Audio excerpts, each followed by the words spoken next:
Hey, what's up? What's up? What's up, everybody? Welcome to another episode of Untouchable Conservative. And I'm always touching on the topics that nobody want to talk about in the democratic city of Detroit. And I try to have intelligent dialogue with my people. And I always tell people, I'm not a Trump supporter.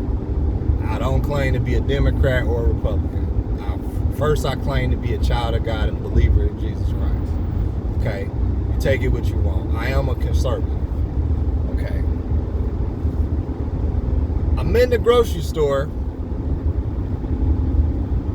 and I'm doing a return, and I hear these two middle-aged black women talking about how bad Trump is destroying our country and how he is the problem with America and how he's a dictator and how the black youth is killing each other and that's Trump's fault, and how I just did a video why it was 2 shootings in malls around metro area Detroit, and how the teen takeovers is Trump's fault, and how that when black people kill each other, that's Trump's fault, and why everybody's shooting each other because the economy bad and black people don't know how to handle it. And it was crazy to me. It was crazy to me. Now, I will say that if you do your research, gas was higher under the Biden administration. This is me being non-biased. I'm always factual information. But if you want to say gas is high because of the war in Iran, I'll give you that. That's an honest opinion. I'm not denying that. I drive a Ram 1500 and I got a watercraft, so I'll give you that. I'm out on my boats with my family a lot. So you want to say gas prices is high because of the war, I'll give you that. You want to say food prices, the food prices was already high. Have they gotten higher? Absolutely. But to sit here and to blame black on black crime on the president is crazy to me. You know, it's absolutely crazy to me. Homicides are up in Detroit exponentially, unequivocally. Okay? You can look it up. Homicides in Detroit under Mary Sheffield are extremely high. That's the mayor of the city of Detroit. They voted for this liberal woman. And right now, Detroit is out of control. I'm not going to lie to you. Detroit is completely out of control. Chicago is out of control. So, I'm a C student at average. But I don't understand how you can blame black people killing other black people on Trump. Trump is not in these clubs, shooting up these clubs. He's not the one shooting up these malls. He's not the one spinning the block. He's not the one pumping drugs into our community. This is me being totally non-biased. I don't understand this. I don't know if this is a fracture in a mind or the way they think or anything. I don't understand this.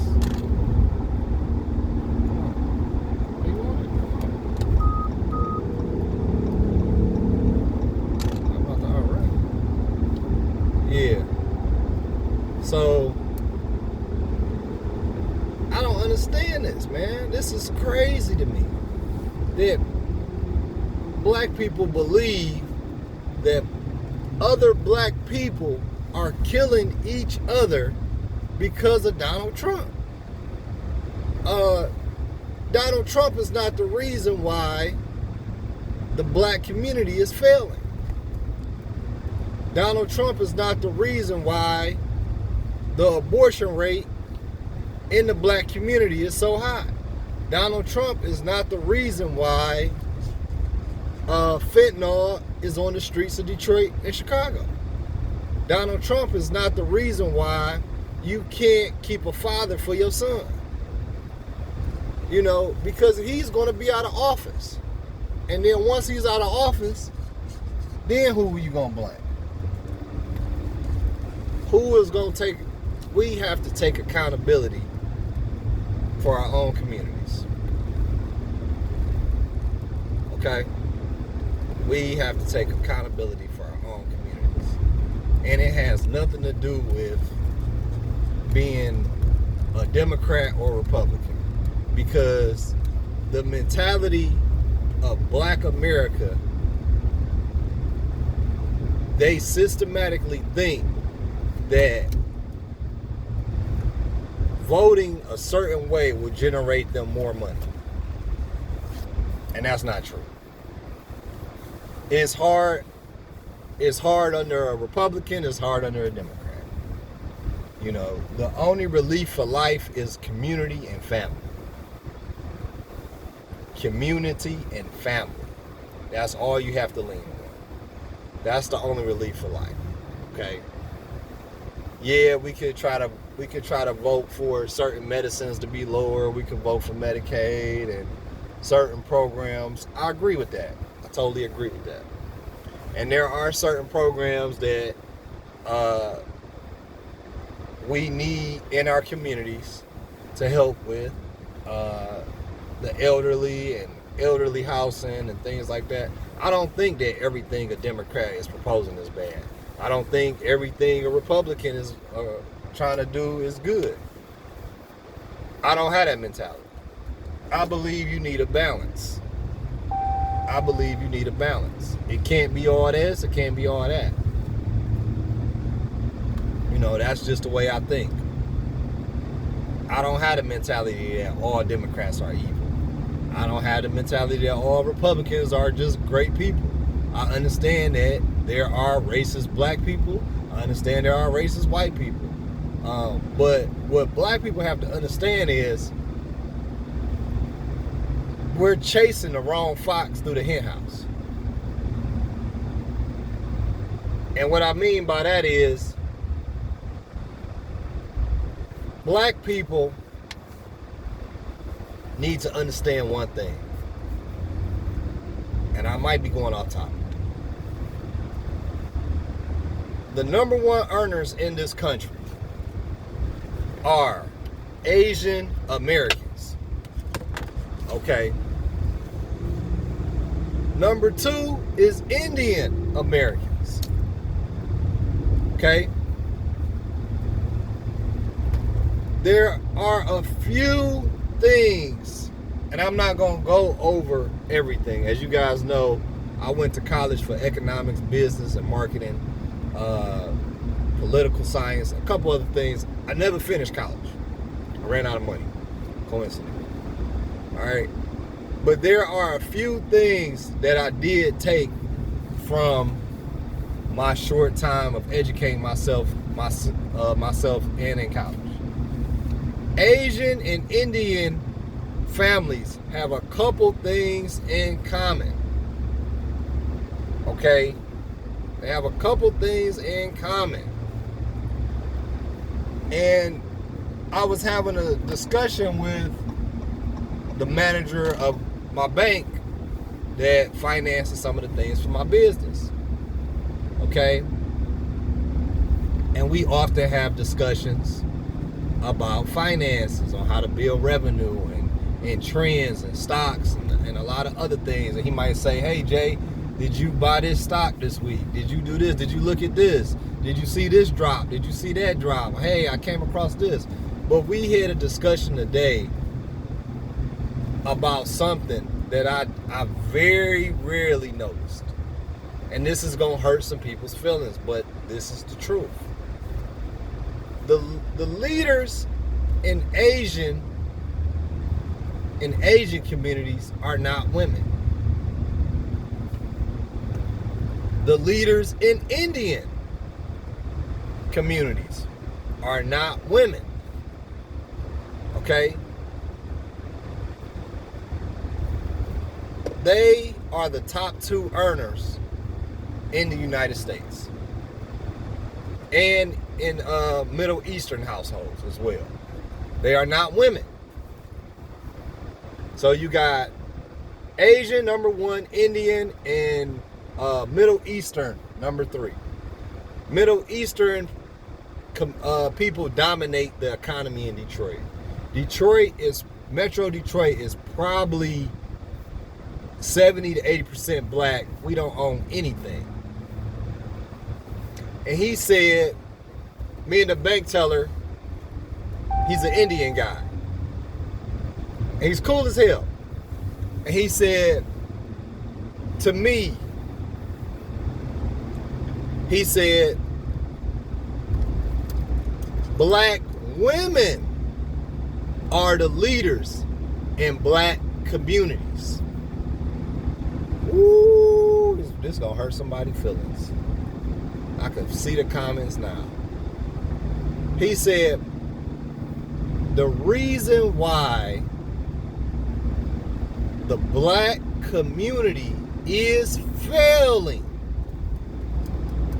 because black women are the representers and representation for the black community. There are no male black leaders in the black community. And if they are, they're drug dealers and gangsters. I just hurt somebody's soul with that. He said the legal representation for the black community is the black woman. Majority of the time. It's not the landscaper. It's not the construction guy. It's not the engineer. It's not the plumber. It's not the electrician. It's the woman. It's black women. He said, Asians are not led by their women. Indians are not led by their women.